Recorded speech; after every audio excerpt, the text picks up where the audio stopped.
یہ بہترین وظیفہ ہے. اس کے پڑھنے سے فائدے کیا ہیں؟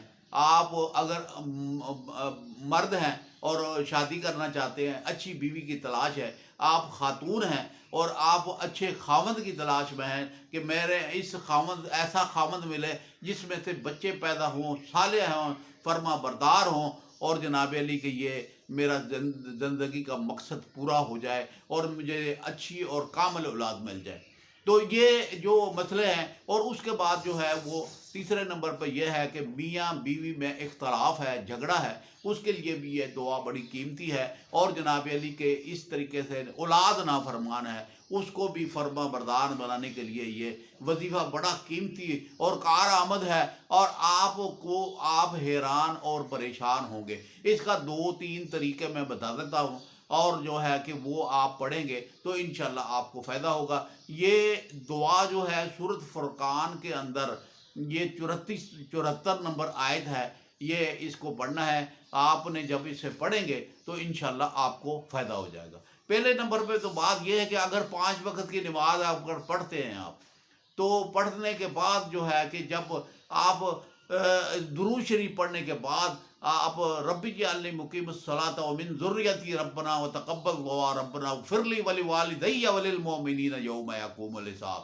اس کے بعد پھر آپ نے پڑھنا ہے ربنا ہب لنا من ازواجنا وذریاتنا قرۃ اعین واجعلنا للمتقین اماما.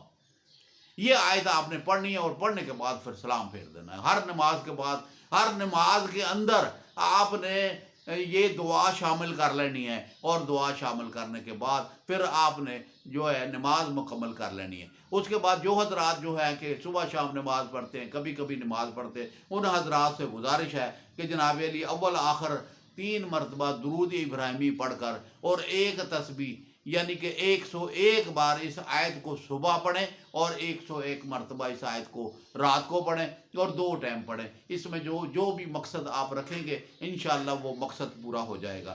میں یہ کہہ رہا ہوں کہ یہ آیت کا ترجمہ بھی پڑھ کر آپ کو سنا دوں. اور اے ہمارے رب ہمیں اپنی بیویوں اور اولاد سے آنکھوں کی ٹھنڈک عطا فرما.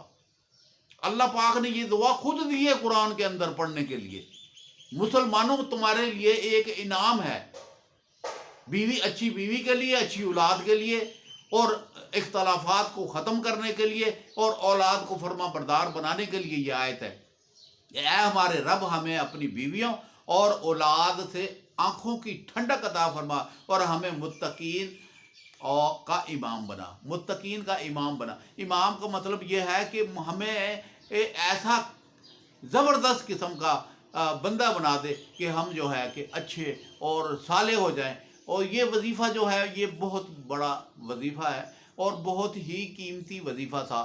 اور میرے پاس ایک خزانہ تھا. میں چاہ رہا ہوں کہ میاں بیوی اور وہ بچے اور بچیاں جو پس رہی ہیں، جو زنا کی دلدل میں پھنس رہی ہیں، اور ان کے والدین، ان کے بہن بھائی ان کی توجہ نہیں کرتے. اور پاکستان، انڈیا کے اندر تو یہ معاملات عام ہیں، لیکن یہاں پر تو بچوں کو ڈانٹ دیا جاتا ہے، انہیں تکلیف دی جاتی ہے، انہیں مارا جاتا ہے.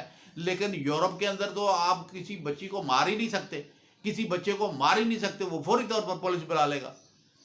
تو آپ مثلاً کہ یورپ کے اندر اور یو کے اندر غیر ملکوں کے اندر جو غیر مذہب ملک ہیں، یعنی کہ وہاں پر جو مسلمان بیٹھے ہوئے ہیں، ان حضرات سے گزارش ہے کہ یہ وظیفے کو اپنا معمول بنا لیں اور چلتے پھرتے اٹھتے بیٹھتے بھی آپ اسے پڑھ سکتے ہیں. یعنی گاہے بگاہے چلتے پھرتے اسے پڑھ لیں، یا صبح شام پڑھ لیں، یا نماز کے اندر پڑھ لیں. اور میں نے کیونکہ یہ قیمتی وظیفہ آپ کے لیے جو ہے آپ کو گفٹ کر رہا ہوں. انسانیت یعنی کہ ہماری پوری دنیا کے جو مسلمان ہیں ان کو میں گفٹ کر رہا ہوں کہ یہ وظیفہ جو ہے آپ کے لیے بہت ہی قیمتی وظیفہ ہے، اور آپ کو میں ایک قیمتی تحفہ دے رہا ہوں. قرآن کی آیت بھی ہے، دعا بھی ہے. یہ میں آپ کو دعا دے رہا ہوں کہ یہ آپ اپنی زندگی کا معمول بنا لیں. اور مثلاً یہ ہے کہ اگر آپ شادی شدہ ہیں، میاں بیوی ہے نا، دونوں میاں بیوی اپنی صالح اولاد کے لیے، بیوی بچوں کو فرما بردار بنانے کے لیے آیتوں کو پڑھیں اور دعا کریں. سجدے میں چلے جائیں جب آپ ان رات کو عشاء کی نماز پڑھیں اور یہ وظیفہ مکمل کر لیں، اور اس کے بعد میں سجدے میں جائیں اور ہاتھ ایسے نہ رکھیں، ایسے رکھیں اور سجدے میں چلے جائیں اور 3 مرتبہ پڑھیں یا ارحم الراحمین. فرشتہ آپ کے پاس آ جائے گا اور آپ کی حفاظت بھی کرے گا، آمین بھی کہے گا. اسی طریقے سے آپ جو ہے جو نبی علی کے یا سبوح قدوس رب الملائکۃ والروح، یہ بھی 3 مرتبہ پڑھ لیں اور پڑھنے کے بعد آپ کثرت سے دعا مانگیں اور رب کے آگے گڑ گڑا کر دعا مانگے. اللہ پاک کرم فرمائیں گے اور جو اپنی مقصد کی دعا پوری ہو جائے تو سجدے سے سر اٹھا کر آپ چہرے کے اوپر ہاتھ پھیر لیں اور دعا مکمل ہو گئی. یہ وظیفہ آپ جو ہے ہمارے جو ہے وظیفہ QHP TV کے اوپر میں اپلوڈ کر رہا ہوں اور آپ حضرات سے گزارش ہے کہ جہاں جہاں تک آپ اس کو پھیلا سکتے ہو دین کی خدمت کے لیے اور جو ہے کہ ثواب کی نیت کے ساتھ اور صدقہ جاریہ سمجھ کر یہ آپ ویڈیو کو زیادہ سے زیادہ شیئر کر دیں. واٹس ایپ کے اوپر، انٹرنیٹ کے کسی بھی آپ پروگرام آپ کے پاس ہے شیئر کرنے کا، وہاں پر آپ اسے شیئر کریں تاکہ زیادہ سے زیادہ لوگ اسے فائدہ حاصل کریں.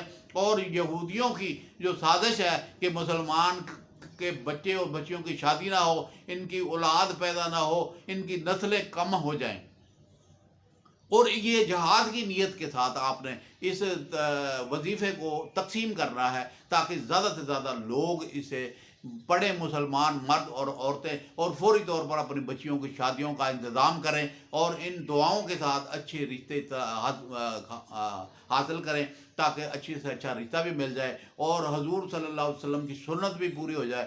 مجھے امید ہے کہ آپ حضرات میری بات پر عمل کریں گے اور اس وظیفے کو تقسیم بھی کریں گے، خود بھی پڑھیں گے، دوسروں کو بھی پڑھائیں گے. اللہ پاک آپ کا حامی و ناصر ہو. السلام علیکم ورحمۃ اللہ وبرکاتہ.